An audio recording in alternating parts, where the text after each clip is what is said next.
Konnichiwa, welcome back to the Goju Karate Center.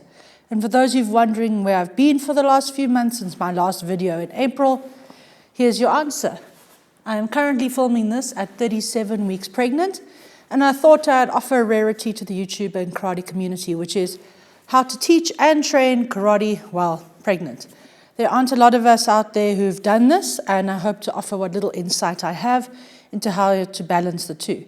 But my first disclaimer, as always, is please make sure that you check everything with your doctor, your OBGYN, midwife, doula, whoever is helping you in your birth journey, to make sure that your training can be safe for you and your baby. Right, let's get into it. If you don't mind, I'm going to sit down for the rest of this video. I really hope this finds the right people at the right time in their lives. I hope that this helps instructors work with their students who are pregnant. I hope this helps pregnant students continue their karate, and maybe we can slow the attrition of women leaving karate after their pregnancies. If you are pregnant right now, congratulations. I wish you all the best on your journey. My mailbox is at the bottom, so you know where to find me if you want to chat. There aren't a lot of us who've been through this, so if you want to talk, I'm here.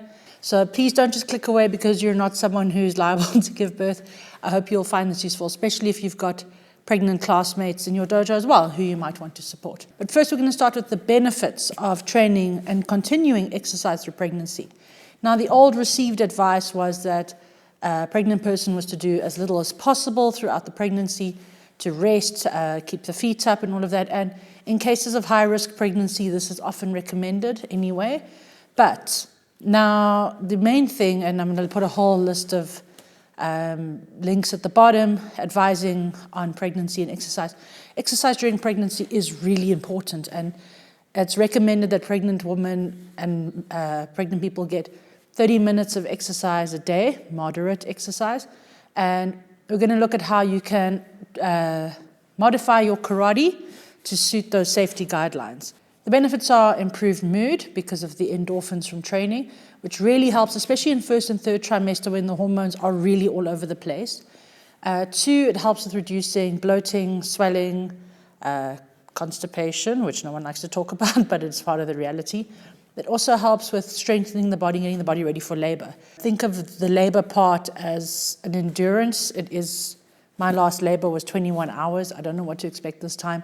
But it is extremely hard on the body, and having the body relatively fit and strong will make that process easier and, more importantly, make it safer. But first, let's get into first trimester, the challenges of first trimester and how we can manage them. For me, the biggest challenge of the first trimester is the secrecy issue, because you decide as a pregnant person, do you want to tell everyone, or do you want to wait till that 12th, 13th week where the risk of miscarriage drops from 1 in 4, I think it's 1 in 4, I'll put the numbers here, quite drastically. We chose both times to only tell the wider dojo at about 4 months, once we'd done all the testing and we were sure that the baby was viable and everything would be okay. But we told our close friends and family so that if something went wrong, we would still have that support network and not have to go through the pain in silence. So that is a decision that's very hard to make as a practitioner, because you might not be that close to your instructor. You might not be ready to tell, especially if this is after a miscarriage. This might be your rainbow baby, and you don't want to jinx it just yet, and I understand that. The thing is, though, you have to immediately stop doing partner work just for safety, and because if something does happen, you don't want anyone to feel bad because they hit you that one time and maybe it's their fault. So the first thing that's got to go, unfortunately, is partner work, just for your safety and for the comfort of others, so that they don't feel or take the risk of hurting you. So that is, for me, is one of the hardest decisions to make. It was hard to keep it from my students because I had a rough first trimester both times in terms of nausea and fatigue. And some of the more astute kids picked it up, that something was up. A couple of the girls were like, as soon as we told the dojo, they were like, yeah, we knew, Sensei. You wouldn't skip training unless you were pregnant. Shame, bless them. So that's something you have to make a decision about. If you're very close to your instructor and you want to tell them privately, listen, I am expecting a baby, I just don't want the whole world to know about it yet, they can work with you and they can work around it. And the other option is just taking some time off training until you're ready to tell everyone. Please, if you do make that decision, give your instructor a heads up. Don't let them think you're ghosting out the dojo. That's not fair at all. So for those who haven't been through this journey or are curious what happens in the first 3-4 months, the placenta hasn't formed yet, or it's growing. But that means that the mother must carry the entire hormonal load of growing a whole ass human being. And that's why that first trimester is riddled with mood swings, bloating, fatigue. The fatigue is really bad. 70% of women will have nausea. I did, both times, and this time it lasted longer. Food aversions, food cravings, super smell, which sounds great, but it isn't. I promise the last thing you want is actually to have super smell, because people's body odor, dog food, anything can make you feel sick at the drop of a hat. What else? Heartburn, because there's something that the body releases called relaxin right at the beginning and loosens all the joints and muscles in the body to prepare for the growing baby.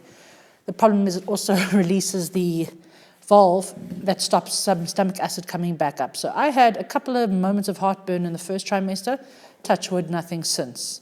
Once you've dealt with the secrecy, the second hard part about training in the first trimester is the fatigue. The fatigue is terrible. All I wanted to do was sleep. All I wanted to do was take a nap at every available opportunity. Things that were easy before, like standing and teaching the whole class, got much harder as soon as I got into the second month of pregnancy. And I didn't want the kids to guess, so it was hard. I'd push myself through, try stand as much as I could. Now that everyone knows I'm pregnant, I sit on my handy little box or my exercise ball, and I try not to walk as much or demonstrate too much. However, this doesn't mean that you can't still do hojo undo, kata, your own yumbi undo, which is so important to stay strong and flexible. So you can still train. It's just going to be very difficult at this point when you're juggling the fatigue, the nausea, and the secrecy. So that covers first trimester. Second trimester, and this is known as the baby moon because it's often the easiest part of the pregnancy, and I thoroughly enjoyed my baby moon both times. So this is the part where there's a cute little belly, people know you're pregnant, so the accommodations start being made, and most of the symptoms start to ease off because now the placenta is up and running, and that's carrying the hormonal load for the baby. So that takes care of some of the issues, and I found around week 16, which is 4 months, the nausea was finally gone.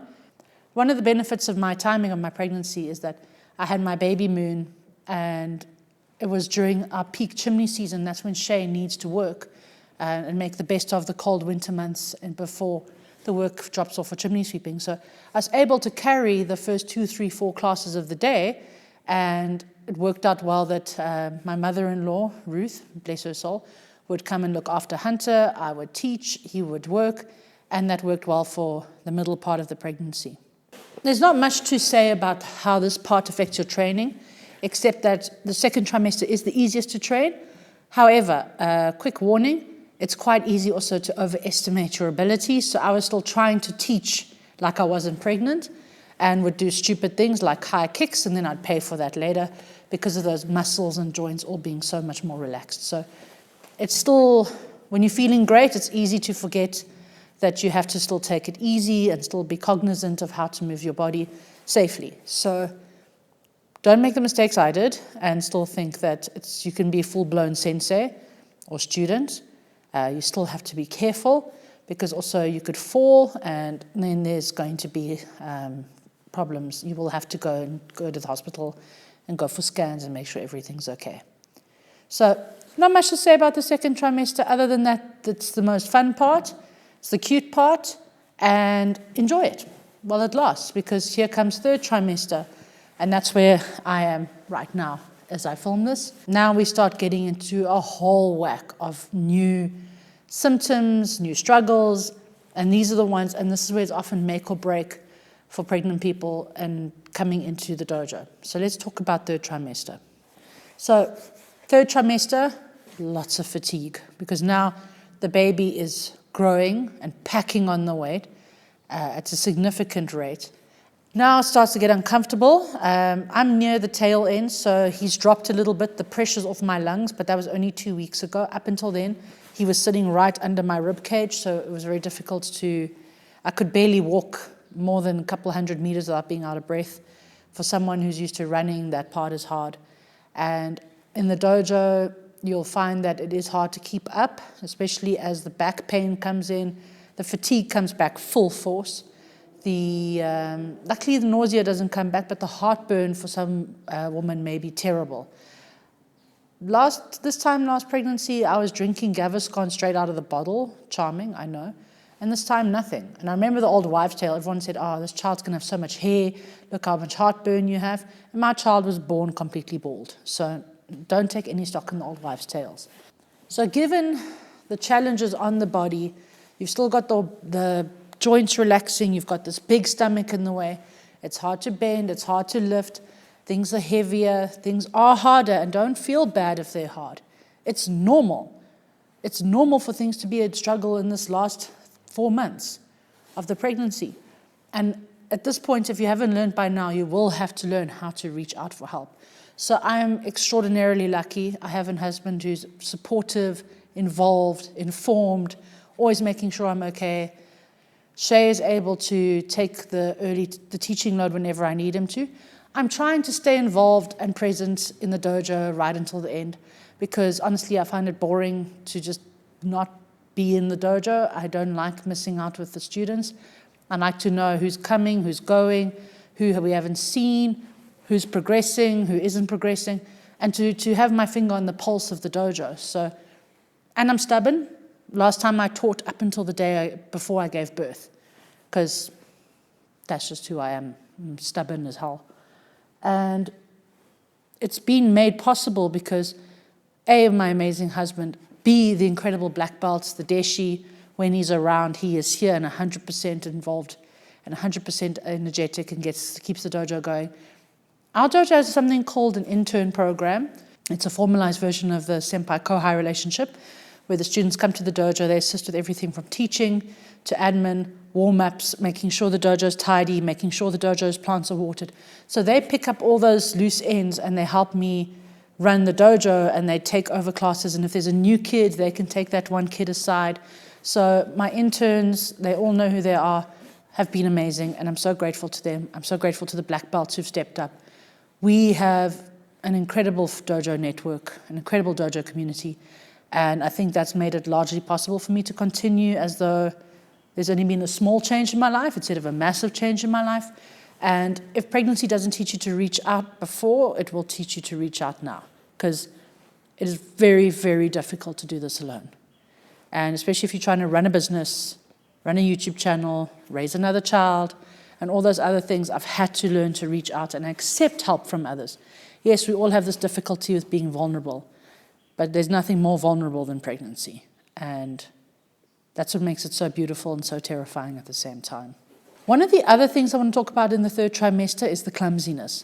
So it's attributed to two things. One, the massive change in the center of gravity, because it literally feels like you've got a kettlebell hanging off your belly button. And two, those hormones I mentioned earlier. I didn't realize that the clumsiness I'd experienced as a teenager had gone away until I was pregnant again, where I'm dropping things, I'm tripping over things. I've had one fall. Luckily, I landed on my hands and knees like Spider-Woman, and my stomach was fine, didn't touch the ground. I was distracted. There was a guy dressed as a wizard walking in the street in front of me. Very strange. But the clumsiness is hard, and it does make a pregnant woman vulnerable to falling in the dojo. So please be extra cognizant of that. Be aware of the risk of being pregnant and training.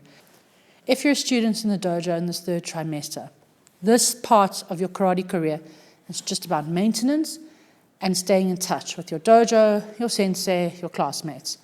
This is not the time to be learning a new kata, to be hard on yourself, to compare yourself to other people. To still be training in your third trimester and to stay committed to your karate journey is a huge accomplishment, because this is where we see one of the highest attrition rates for women is after pregnancy. Karate is long, life is short, and pregnancy is such a vanishingly brief moment.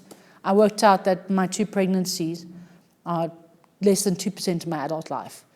And when you consider that karate will be here when you come back, and bearing that in mind and trusting that there will be a place for you when you return, and this is where I speak to the instructors, making sure there's a place for your pregnant students to return to after birth. That is part of your job in making sure that the dojo is a safe place for women and for those who have children. So please don't be so hard on yourself. I know, like, you miss your pre-pregnancy body and you miss what you could do, but you will get back there. You absolutely will get back there. And it gives you something to come back to. Because yes, you do get tired of breastfeeding and being at home with your baby. And I haven't met a place in the world where you couldn't bring a dojo, anywhere in the world, where you couldn't bring a little baby along and people will goo goo gaga and you can train. When I went to Cape Town with Hunter for the first time after he was born at 3 months, all the lovely Cape Town aunties at our home dojo in Cape Town, they took Hunter so I could train.